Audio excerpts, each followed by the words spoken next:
March 10th, 48-year-old Roger Taylor was reported missing.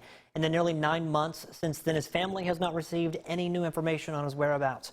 Over the last couple of months, it seems like there's been a string of missing people, and during the holiday season, it can place an extra burden on family and friends. Our Stephanie Poole has more. It was heartbreaking. It's to the point now where he's been gone so long. If he was found alive, it'd be a miracle. But the probability of it is really, really low. 261 days. That's how long ALYSSA Taylor's father has been missing. There's no closure. I don't think that you could ever get closure not knowing what happened to your child, your brother, your uncle, your dad. Taylor says the last couple of months have been filled with sorrow and anger. And with the holiday season rolling around, her family is leaning on each other. We talk a lot more than we used to.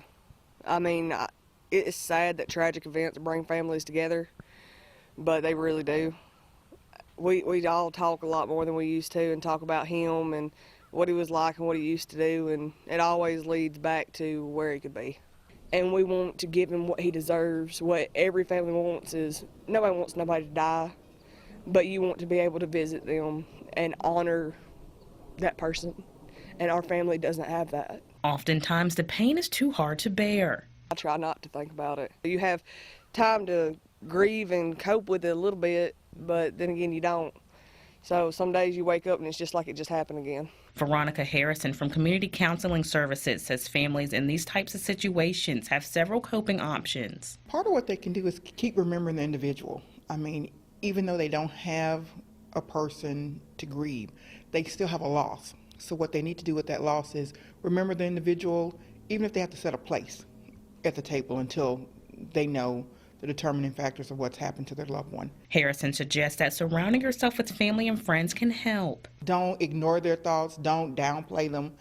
Don't think, oh, you should get over it no matter how long it's been, or because there's no time period, number one, for grief. Remembering them. It's painful, but it's great to know we haven't forgotten you. We're still loving you, and we're still looking. I prayed and prayed so hard for Anaya's family and that little girl Taylor from Florida and Cupcake from Birmingham. It's just horrible. Reporting in Lamar County, Stephanie Poole, WCBI News. Anyone with information on Taylor's whereabouts are asked to contact the Monroe County, Mississippi Sheriff's Department.